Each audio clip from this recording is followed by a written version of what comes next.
So ప్రభు నాన్న మరొకసారి కూడొచ్చిన మీ అందరికీ వందనాలు. లాస్ట్ వీక్ చాలా అద్భుతంగా దేవుడు జకర్యా గ్రంథాన్ని స్టార్ట్ చేయడానికి సహాయం చేశాడు. సో ఈరోజు కూడా గొప్ప వాక్ని దేవుడు అందరి నోట్లో ఉంచి మనందరితో మాట్లాడాలని మీ అందరూ ఎక్కడున్నా సరే ప్రార్థనాపూర్వకంగా వినడానికి ప్రయత్నించండి. నేను ఈ సమయాన్ని ప్రశాంతాన్ని చెప్తున్నాను. ప్రశాంతాన్ని ప్రైజ్ ది లార్డ్. దేవుని నామానికి మహిమ కలుగును గాక. ఆమేన్. అందరూ ఎలా ఉన్నారు? బాగున్నారు కదా? ఓకే, నా వాయిస్ వినిపిస్తుంది కదండి? Okay, thank you so much. దేవుని యొక్క మహాకృపను బట్టి దేవుడు మనల్ని సజీవులుగా ఉంచి ఈ రీతిగా తన కృపలో మనల్ని కాపాడుతూ మరి ఒక దినాన్ని మనకు అనుగ్రహించిన విధానాన్ని బట్టి దేవుణ్ణి స్తుతిస్తా జకర్యా గ్రంథంలోని మరికొన్ని విషయాలను మనము కూలంకషంగా చర్చించడానికి ప్రయత్నం చేద్దాం. చిన్న ప్రార్థన చేసుకుని వాక్య ధ్యానంలోనికి వెళ్దాం, బైబిల్ స్టడీలోనికి వెళ్దాం.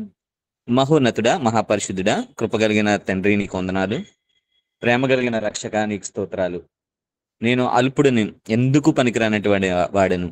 నీ ఎదుట నా అసమర్థతను ఒప్పుకుంటున్నాను. నిజంగా నాకు అర్హత లేదు నీ సన్నిధిలో కూర్చోవడానికి, నీ సహవాసంలో నిలవడానికి.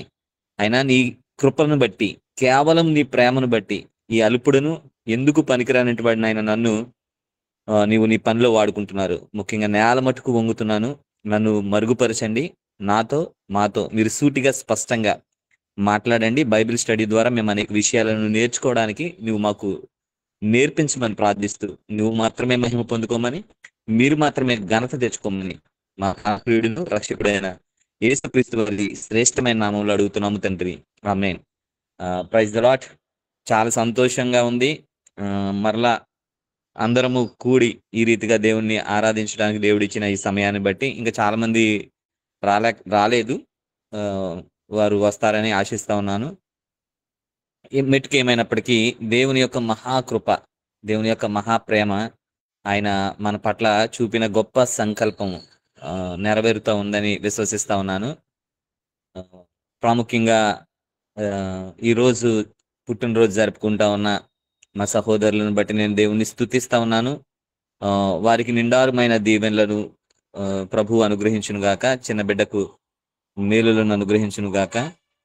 ప్రాముఖ్యంగా ఈరోజు వర్షిప్ చేసిన సహోదరుని బట్టి స్తుతిస్తూ, చెల్లి ప్రార్థనలో ఒక మాట మాట్లాడింది. ఆయన పోలిక చెప్పున మనం అందరము మారాలి, ఆయన ప్రతిరూపంగా, ప్రతిబింబంగా మనము ప్రతిధ్వనించాలి అని.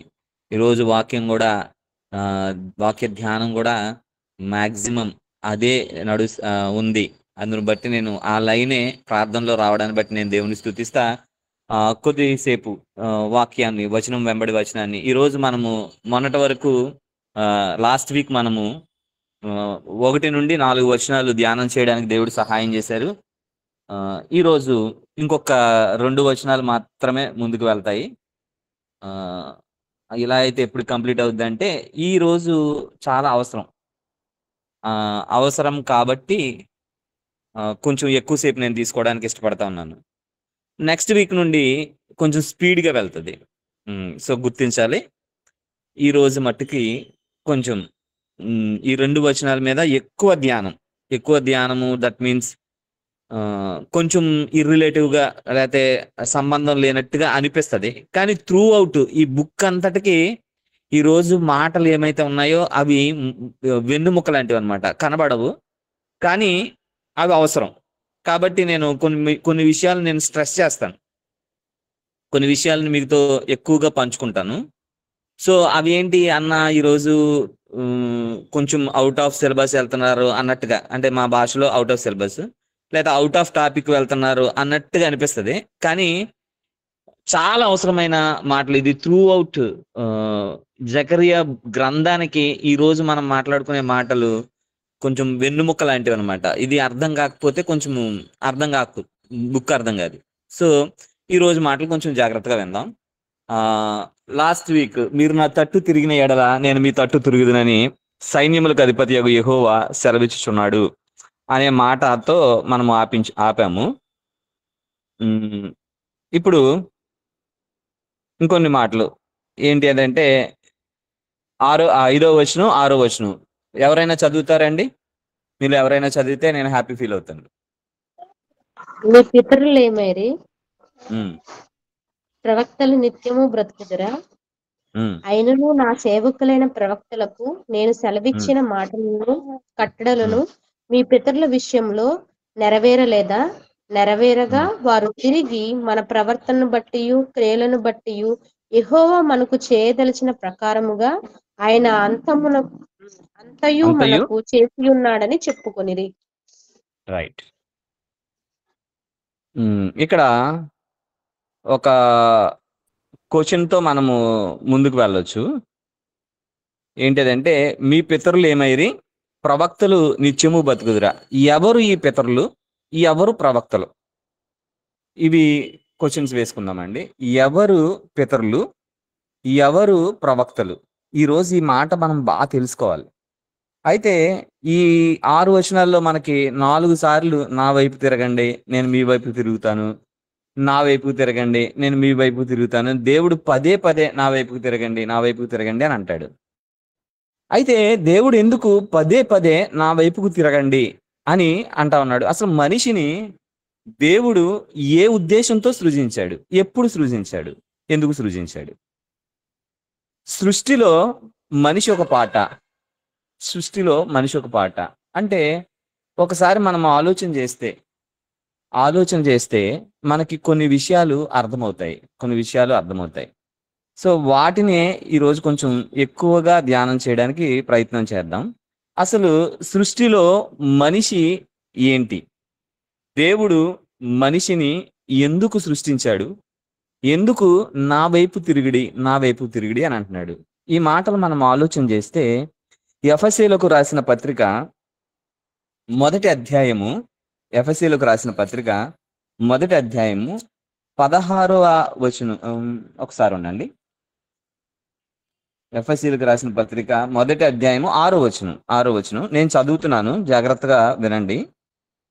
ఏంటి అదంటే, ఎట్లనగా తన ప్రియుని యందు తాను ఉచితముగా మనకు అనుగ్రహించిన తన కృపా మహిమకు కీర్తి కలిగినట్లు తన చిత్త ప్రకారమైన దయాసంకల్పము చొప్పున యేసుక్రీస్తు ద్వారా తనకు కుమారులుగా స్వీకరించుటకై మనలను ముందుగా తన కోసం నిర్ణయించుకుని, మనము తన ఎదుట పరిశుద్ధులమును నిర్దోషులునై ఉండవలెనని జగత్ పునాది వేయబడక మునుపు ప్రేమ చేత ఆయన క్రీస్తులో మనలను ఏర్పరచుకునేను. సో మనిషి యొక్క పుట్టుక, లేకపోతే మనిషి యొక్క ఆవిర్భావం ఎప్పుడు అనంటే, జగత్తు పునాది వేయబడక మునిపే. ఈ మాట గుర్తుపెట్టుకోండి. జగత్తు పునాది వేయబడక మునిపే క్రీస్తులో మనలను ఏర్పరచుకున్న దేవుడు. ఎందుకు అంటే, తన కోసం నిర్ణయించుకున్నాడు మనల్నందరినీ కుమారులుగా స్వీకరించడానికి. తన ఎదుట పరిశుద్ధులను నిర్దోషులమై ఉండాలని దేవుడు మనిషిని నిర్మించుకున్నాడు. సృష్టి కార్యం మనం చూస్తే గనక మనకి అర్థమవుతుంది. ఏంటిదంటే, ఆదికాండం మొదటి అధ్యాయంలో మనం చూస్తే మనకి అర్థమవుతుంది. దేవుడు ఆదియందు భూమి ఆకాశములను సృజించెను అని ఉంటది. దేవుడు ఆదియందు భూమి ఆకాశములను సృజించెను. ఇంకా చెప్పాలంటే తర్వాత మాటల్లో మనం చూస్తే, ఆయన వెలుగు కమ్మని పలుగా వెలుగు కలిగెను అని ఉంటది. అయితే హీబ్రూ టెక్స్ట్ లో డైరెక్ట్ గా మనం తీసుకుంటే గనక అది అక్కడ ఏమని ఉంటదంటే, దేవుడు వెలుగుతో లోకమును నింపెను అని ఉంటది. వెలుగుతో లోకమును నింపెను. దేవుడు వెలుగుతో లోకాన్ని నింపాడు. దేవుడు ఆదియందు భూమిని నింపాడు. ఆకాశాన్ని నింపాడు. ఆకాశంలో జలములతో నింపాడు. ఆ జలములను వేరుపరిచి జలరాశులతో నింపాడు.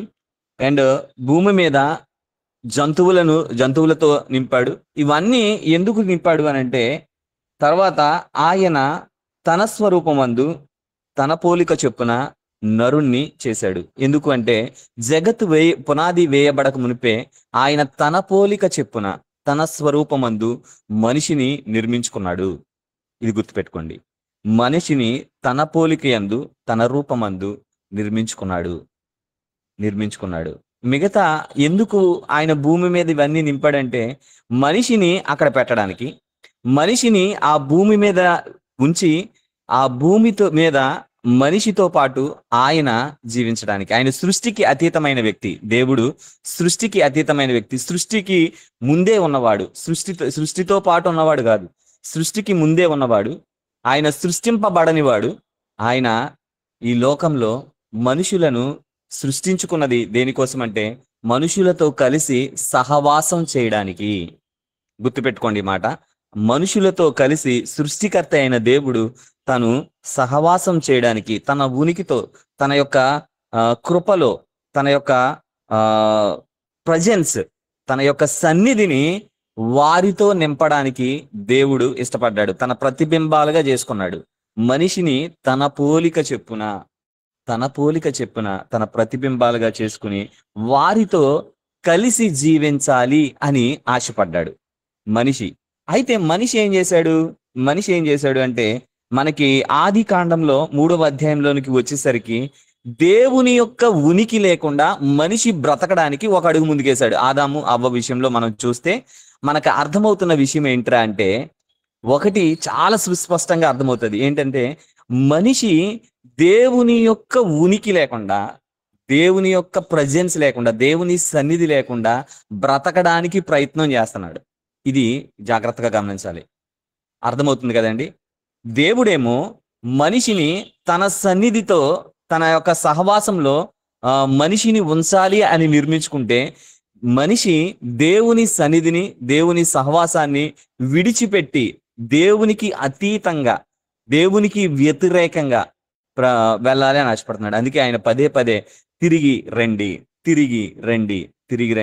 ఎందుకు అంటే దేవుడు మనిషితో సహవాసాన్ని కోరుకున్నాడు, మనిషితో సాన్నిహిత్యాన్ని కోరుకున్నాడు, మనిషితో సంబంధాన్ని కోరుకున్నాడు, సహవాసాన్ని, సంబంధాన్ని కోరుకున్నాడు. అందుకే మనిషికి తన సన్నిధిని ఇవ్వాలి అని ఆశపడ్డాడు. మీకు అర్థమవుతుంది కదండి.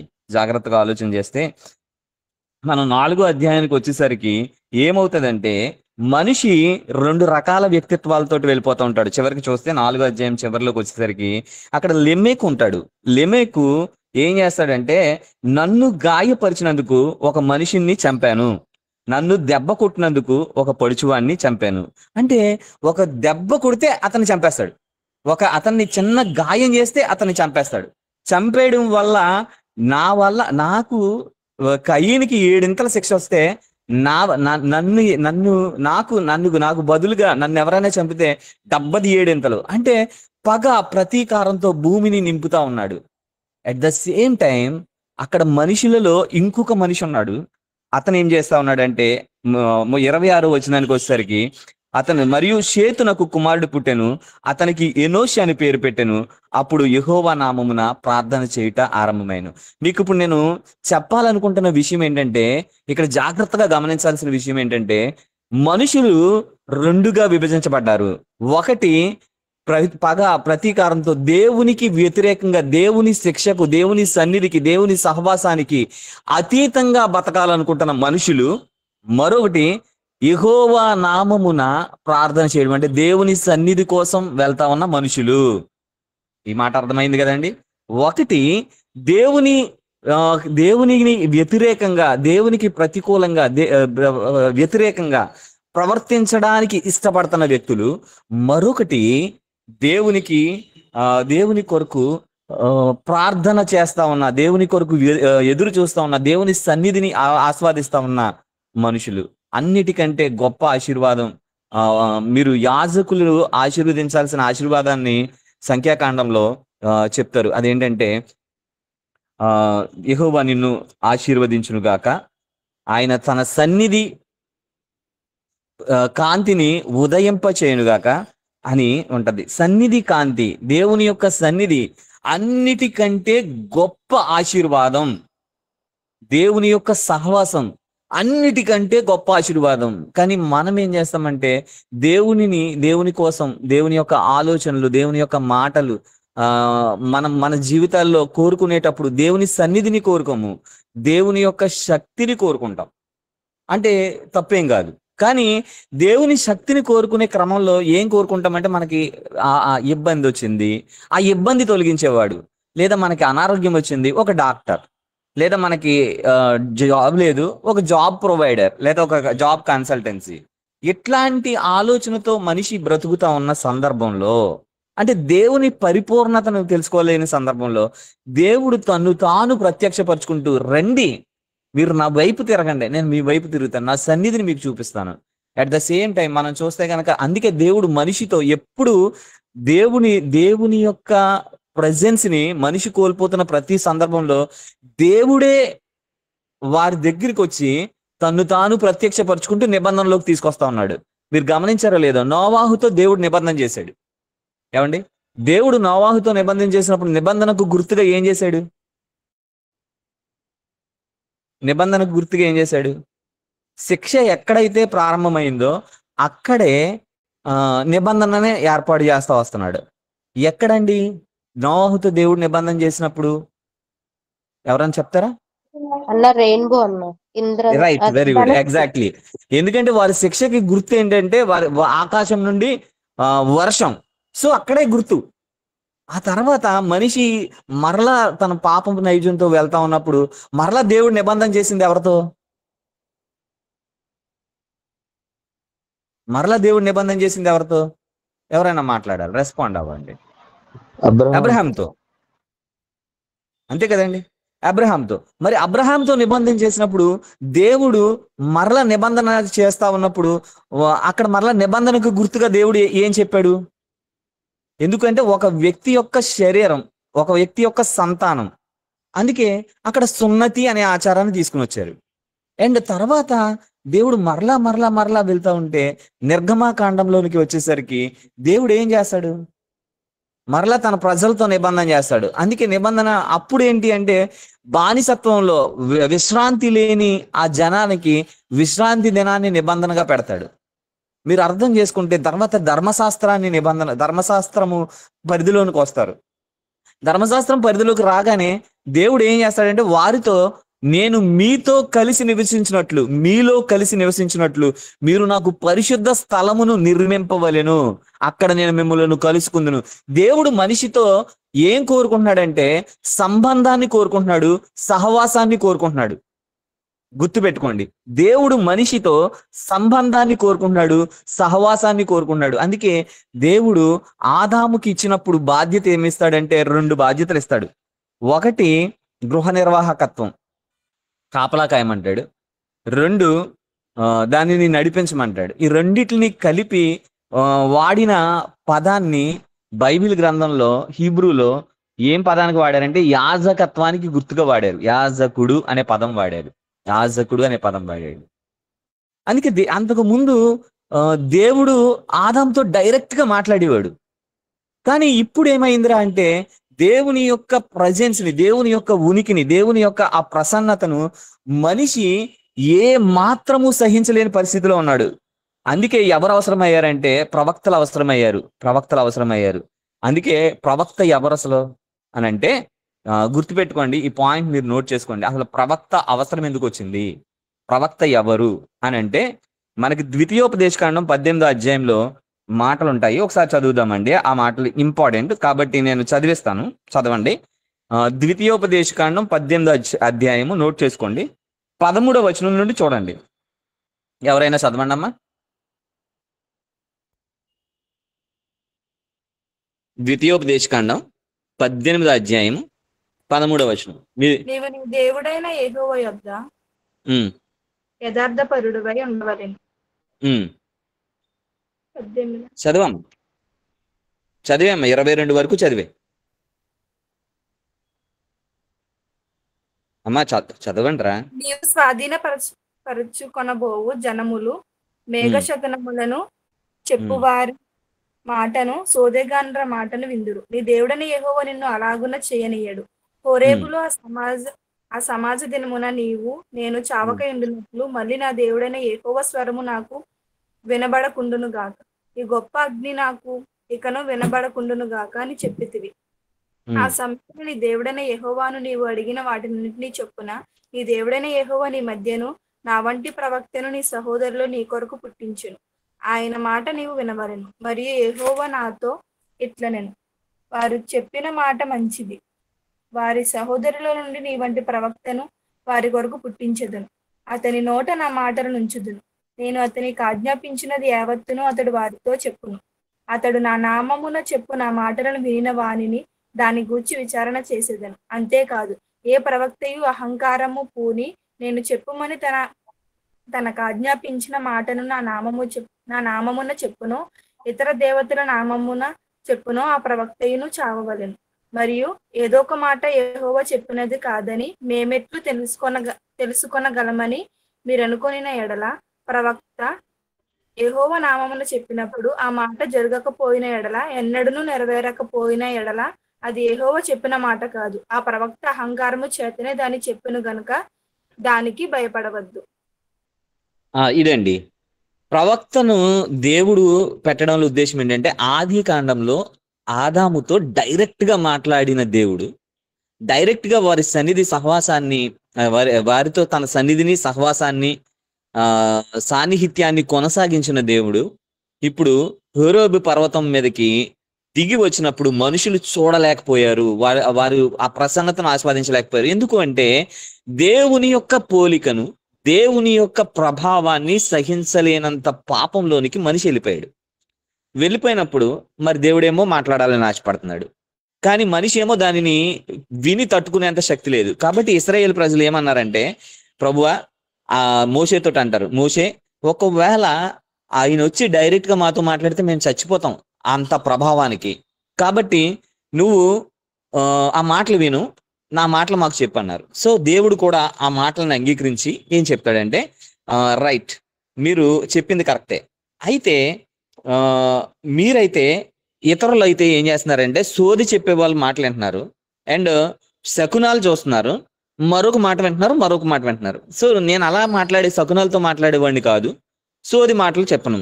సో మనం కూడా చాలా మంది శకునాలు చూస్తారండి, ఈవెన్ క్యాలెండర్ లో కూడా శకునాలు చూస్తారు. I right? ఎదురులు చూస్తారు, ఈవెన్ క్రైస్తవులు కూడా. వీళ్ళందరూ చెప్పినట్టు అలాగ చెయ్యొద్దు. మీరు వెళ్ళే ప్లేస్ లో కానీ ఆ లోకంలో ఉన్న వాళ్ళు కానీ అలాగే ఉన్నారు, బట్ మీరు అలా ఉండొద్దు. ఎలా ఉండాలి అంటే, నేను మీతో డైరెక్ట్ గా మాట్లాడాలని ఆశపడుతున్నాను, కానీ మీరు నా మాట విని తట్టుకునేంత శక్తి లేదు, కాబట్టి నేను మీ మధ్యలో ప్రవక్తలను పెడుతున్నాను. ఇప్పుడు ప్రవక్త ఏంటి అంటే దేవుని మాట విని ఆ మాటని అర్థం చేసుకుని ఇప్పుడు ఆ మాటని ప్రజలకు చెప్పాలి. ఇది ప్రవక్త యొక్క డ్యూటీ. ఇప్పుడు ఈ ప్రవక్త యొక్క డ్యూటీ ఏంటంటే దేవుని మాట విని మాట చెప్పాలి. అయితే ఇక్కడ ప్రాబ్లం ఏమొచ్చింది అంటే, మనిషి లేకపోతే దేవుని ప్రజలుగా పిలువబడుతున్న వ్యక్తులు ఏమయ్యారు అని అంటే, దేవుని మాటని అర్థం చేసుకోవడంలో ఫెయిల్ అవుతున్నారు. ఎందుకు ఫెయిల్ అయ్యారు అని అంటే, ప్రవక్త చెప్పిన మాటలు వింటా ఉన్నారు. ఇప్పుడు ప్రాబ్లం ఎక్కడొచ్చిందంటే ప్రవక్తల దగ్గర కూడా వచ్చింది. అంటే దేవుడు చెప్పిన మాటని సరిగ్గా అర్థం చేసుకోకుండా ప్రొజెక్ట్ చేయడం. 2, అసలు దేవుడు చెప్పిన మాట కాకుండా తన సొంత మాటలనే దేవుడి మాటల కింద చెప్పడం. నా మాట అర్థమైంది కదండి? 2 రకాల ప్రాబ్లమ్స్ వస్తున్నాయి. ఏంటంటే ప్రవక్తలు దేవుని మాటను అర్థం చేసుకుని చెప్పలేకపోవడం, ఇంటర్ప్రిటేషన్ తప్పు రావడం, లేదా ప్రవక్తలు తన సొంత అహంకారంతో తన సొంత మాటలను దేవుడు మాటలుగా చెప్పి, ఈ రోజుల్లో లేరంటారండి అలాంటి వాళ్ళు. నేను ఎవరిని విమర్శించడం కాదు, ఇట్స్ బైబిల్ స్టడీ కాబట్టి, నేను ప్రసంగం కాదు కాబట్టి చెప్పేది. మీరు అర్థం చేసుకోండి, మీరు ఇంకా చాలా దానికి యాడ్ చేసుకోవచ్చు. అలాంటి వాళ్ళు తన సొంత ఇంటర్ప్రిటేషన్, దేవుని వాక్యాన్ని తన సొంత ఇంటర్ప్రిటేషన్ తోటి, తన సొంత మాటలతో తమకిష్టం వచ్చినట్లు మలిచేసుకుని తమకిష్టం వచ్చినట్లు చెప్పేస్తా ఉన్న వాళ్ళు చాలా మంది ఉన్నారు. సో అలాంటి అహంకారపూరితంగా ఉన్న వాళ్ళు ఎవరైనా ఉండి అలా మాటలు చెప్తూ ఉంటే గనక వాటిని కూడా మీరు ఐడెంటిఫై చేయండి. విచక్షణ అనేది ఉంది. ఏది దేవుని మాట, ఏది యెహోవా నామమున చెప్పబడిన మాట, ఏది యెహోవా నామమున చెప్పబడిన మాట, ఏ ప్రవక్త దేవుని నామాన్ని చెప్తున్నాడో, ఏ ప్రవక్త ఇతర దేవతల నామమును చెప్తున్నారో, లేకపోతే అహంకారంతో చెప్తున్నారో, లేకపోతే తన సొంత మాటలని దేవుని మాటలుగా చెప్తున్నారో, విచక్షణతో ఆలోచించాల్సిన జ్ఞానం నీకు నాకు ఉంది. నా ప్రియ సహోదరులారా, ఆలోచించండి. ఇప్పుడు ఏమైంది అంటే ఇలా చేయడం వల్ల దేవుని యొక్క సన్నిధి పరిపూర్ణత ప్రజలు ఇంకా అనుభవించట్లేదు. ఇప్పుడు నేను 2 విషయాలు మీ ముందుకు తీసుకొచ్చాను. ఒకటి, మనిషి తన పాపంతో దేవుని యొక్క సన్నిధిని, సహవాసాన్ని కోల్పోతే దేవుడు తన యొక్క చొరవతో చెప్పిన మాటలను సరిగ్గా చెప్పేవాళ్ళు లేక, సరిగ్గా అర్థం చేసుకునే వాళ్ళు లేక మరలా తప్పు చేయడం. అందుకే మోషే ఏమంటాడంటే, నేను నా వంటి ప్రవక్త దేవుడు మీ కొరకు పుట్టిస్తున్నాడు, అతని నోట నా మాటలు ఉంచుతాడు, నేను అతనికి ఆజ్ఞాపించిన దేవత్తు అతడు వారితో చెప్తాడు, అతడు నా నామమును చెప్పు నా మాటలను వినని వాడు దానిని గూర్చి విచారణ వినని వానిని గూర్చి నేను విచారణ చేస్తాను, ఏ ప్రవక్త అయితే అని చెప్తా ఉన్నాడు. ఒక ప్రవక్త గురించి చెప్తా ఉన్నాడు. ఆ ప్రవక్త గురించి అపోస్తుల కార్యాల గ్రంథం 3వ అధ్యాయంలో చాలా క్లియర్గా ఉంటది. ఆయన ఎవరో కాదు, యేసుక్రీస్తు ప్రభువు. ఇప్పుడు ఏమైందంటే, మనిషి దేవుని మాటను అర్థం చేసుకుని చెప్పేవాళ్ళు లేరు కాబట్టి దేవుడే మనిషిగా, దేవకుమారునిగా ఈ లోకమునికి వచ్చి తన మాటని, తన ప్రేమని, తన యొక్క ధర్మశాస్త్రాన్ని, తన యొక్క ఉద్దేశాలను పూర్తిగా చెప్పాడు. 2, మనిషి తన పాపము చేత దేవుని సన్నిధిని ఎప్పటికీ చేరలేకపోతున్నాడు కాబట్టి ఆయన తాను ఈ లోకానికి వచ్చి మనలను చేయి పట్టుకుని దేవుని సన్నిధికి తీసుకెళ్ళడానికి ఈ లోకానికి వచ్చాడు. అది యేసుక్రీస్తు ప్రభువు. అయితే ఇప్పుడు మనము జాగ్రత్తగా ఆలోచించుకోవాల్సిన విషయం ఏంటంటే, ఇప్పుడు మనిషి ఏమేం కోల్పోయాడు అంటే, సన్నిధిని, సహవాసాన్ని, దేవునితో సాన్నిహిత్యాన్ని. ఇప్పుడు జాగ్రత్తగా ఆలోచిస్తే ఎందుకు కోల్పోయాడు అని అంటే, దుర్మార్గత, మాట వినకపోవడం, ఇవన్నీ ఒకవైపు వెళ్తా ఉంది. ఇంకోవైపు వెళ్ళడానికి ప్రయత్నం చేస్తున్న కొందరు, దేవుని కొరకు ఆరాట పడుతున్న కొందరు కూడా ఉన్నారు. పితరుల్లో 2 రకాల పితరులు ఉన్నారు. ఇప్పుడు ఒకటి దుర్మార్గతతో దేవుని మాట వినని వారు, ఇంకొకటి దేవుడు మన ప్రవర్తనను బట్టి, మన క్రియలను బట్టి ఇవన్నీ చేస్తా ఉన్నాడు అని చేస్తున్నాడు. ఇప్పుడు మనం అర్థం చేసుకోవాల్సిన విషయం ఏంటంటే, దేవుడు తన సన్నిధిని, తన సహవాసాన్ని తిరిగి మనిషితో కలవడం కోసం ఏం చేశాడంటే, ఒక ప్రత్యేకమైన స్థలాన్ని నిర్మించమన్నాడు. అదే దేవుని యొక్క మందసం, దేవుని యొక్క మందిరం. దేవుడి యొక్క నిబంధన మందసాన్ని ఏర్పాటు చేసి ఒక ప్రత్యేకమైన స్థలాన్ని నిర్మిస్తే, ఆ ప్రత్యేకమైన స్థలంలో ఒక ప్రత్యేకమైన రీతిలో నేను మీతో మాట్లాడతాను అంటున్నాడు. అది దేవుని యొక్క మందిరం. ఏంటి దేవుని మందిరం? ఈ మందిరం యొక్క అవసరత ఏముంది అంటే, జాగ్రత్తగా ఆలోచిస్తే జకర్యా గ్రంథములో ఉన్న విషయాలు మనకి అర్థమవుతా ఉంటాయి. ఎజ్రా భక్తుని ద్వారా, జకర్యా ద్వారా అంటే హగ్గయి ద్వారా దేవుడు ఏమైతే మాట్లాడుతూ ఉన్నారో ఆ మాటలు ఏంటి అంటే, ఎజ్రా గ్రంథము 5వ అధ్యాయము 1వ వచనం నుండి మనం చూస్తే, ప్రవక్త అయిన హగ్గయ్యయు, ఇద్దో కుమారుడైన జకర్యయు యూదా దేశమందును యెరూషలేమునందును ఉన్న యూదులకు, ఇశ్రాయేలీలకు దేవుడైన యెహోవా నామమున ప్రకటింపగా. ఇప్పుడు జకర్యా ఏం ప్రకటిస్తా ఉన్నాడంటే, షల్తీయేలు కుమారుడైన జెరుబ్బాబేలును, యెజోదాకు కుమారుడైన యెషువాయును లేచి యెరూషలేములో నుండి దేవుని మందిరమును కట్టనారంభించిరి, మరియు దేవుని యొక్క ప్రవక్తలు వారితో కూడా సహాయము చేయుచు వచ్చిరి. ఇప్పుడు ఈ మాటలన్నీ మనం ఆలోచిస్తే, దేవుని మందిరం తిరిగి కట్టడానికి తీసుకొచ్చాడు, కానీ 16 సంవత్సరాలు అయిపోయింది, మందిరం ముందుకెళ్ళట్లేదు. కాబట్టి దేవుడు ఏమని మాట్లాడుతున్నాడంటే, తిరిగి రండి, మీ పితరులు 2 రకాలుగా విభజింపబడ్డారు. ఒకటి దుర్మార్గతతో, ఒకటి దుష్టత్వంతో మాట వినని స్థితిలో ఉన్నారు. అలాంటి పితరుల వల్లే మీరు ఉండొద్దు. ఇంకొందరేమో మా ప్రవర్తనను బట్టి, మా క్రియలను బట్టి దేవుడు మాకు ఇలా చేశాడు అని కొంతమంది చెప్పుకున్నారు. ఇప్పుడు మీరేం ఆలోచిస్తున్నారు? మీరు ఆలోచించండి. మీ ప్రవక్తలందరూ, మీ పితరులందరూ ఏమయ్యారు? అందరూ చచ్చిపోయారు. కొందరు మారు మనసు పొంది చచ్చిపోయి దేవుని కొరకు ఎదురు చూస్తుంటే, కొందరు తమ దుర్మార్గతను బట్టి, తమ దుష్టత్వాన్ని బట్టి నేల రాలిపోయారు. మరి ప్రవక్తలు ఏమయ్యారు? కొందరు ప్రవక్తలు అహంకారంతో మాట్లాడితే వాళ్ళు నేల రాలిపోయారు. కొందరు ప్రవక్తలు దేవుని యొక్క మాటలు విని సేవకులుగా దేవుని మాటగా చెప్పారు, కానీ వాళ్ళు కూడా నేల రాలిపోయారు. మరి ఏం నిలిచి ఉంది అంటే ఆయన చాలా క్లియర్ గా చెప్తున్నాడు, నా సేవకులైన ప్రవక్తలకు నేను సెలవిచ్చిన మాటలను, కట్టడలను మీ పితరుల విషయంలో నెరవేరలేదా? నెరవేరినాయా లేదా? వాళ్ళు చచ్చిపోయి ఉండొచ్చు, ప్రవక్తలు చచ్చిపోయి ఉండొచ్చు, కానీ దేవుని మాట, దేవుని వాక్యం నిరంతరము నిలుచున్నది. దేవుని వాక్యం నిరంతరము నిలిచింది. మరలా కట్టండి మందిరం. ఆ మందిరం మీరు కడితే దేవుని యొక్క సన్నిధి, దేవుని యొక్క సహవాసం, దేవుని యొక్క సంబంధం, దేవునితో మీ సంబంధం తిరిగి పునరుద్ధరింపబడడం కోసం దేవుడు ఆరాట పడుతున్నాడు అని జకరియా చెప్తా ఉన్న మాటలు. ఇప్పుడు మందిరం కట్టబడాలి. అది ఏ మందిరం, ఎలాంటి మందిరం? దేవుడు దర్శనాలు ఇస్తా ఉన్నాడు.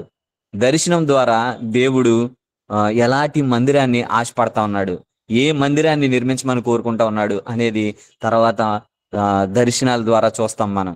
నెక్స్ట్ వీక్ నుండి దేవుని యొక్క దర్శనాలు, దేవుడు దర్శనాన్ని ఇవ్వడం, ఆ దర్శనం యొక్క భావం ఏంటి, ఎందుకు మందిరాన్ని కోరుకుంటా ఉన్నాడు, ఎందుకు ప్రజలను తిరిగి తన సన్నిధి సహవాసంలోనికి పిలుస్తా ఉన్నాడు అనేది ఆలోచన చేద్దాం. మనము ఒక్క విషయాన్ని మాత్రం ఈ రోజు పాఠం ద్వారా మీ ముందుకు తీసుకురావాలని ఆశపడతా ఉన్నాను. పితరులు గతించిపోయారు, పాపమును బట్టు పాప క్షమాపణ ద్వారాను పితరులు కాలంలో కలిసిపోయారు, ప్రవక్తలు కూడా కలిసిపోయారు, కానీ దేవుని వాక్యం నిలిచి ఉంది. ఆ దేవుని వాక్యం నిన్ను నన్ను హెచ్చరిస్తా ఉంది. మీ దుర్మార్గతను, మీ దుష్టత్వాన్ని విడిచి నా వైపు తిరిగిన ఎడల నేను మీ వైపుకు తిరుగుతాను, మీకు నా సన్నిధిని, నా సహవాసాన్ని, నాతో ఒక గొప్ప సంబంధాన్ని తిరిగి ఏర్పాటు చేస్తాను. దానికోసం నేను దినమెల్లా నా చేతులు చాపి మిమ్మల్ని ప్రేమతో పిలుస్తా ఉన్నాను, వస్తారా అని అడుగుతా ఉన్నాడు. నా ప్రియ సహోదరి, సహోదరుడా, ఈరోజు ఈ మాటలు విన్నారు. ఈ మాటల ద్వారా ఒక్కటి ఆలోచించండి. ప్రవక్తలు కాలగర్భంలో కలిసిపోయారు, పితరులు కాలగర్భంలో కలిసిపోయారు, కానీ దేవుని మాట నిలిచి ఉంది. దేవుని మాట ఏంటంటే ఆశ.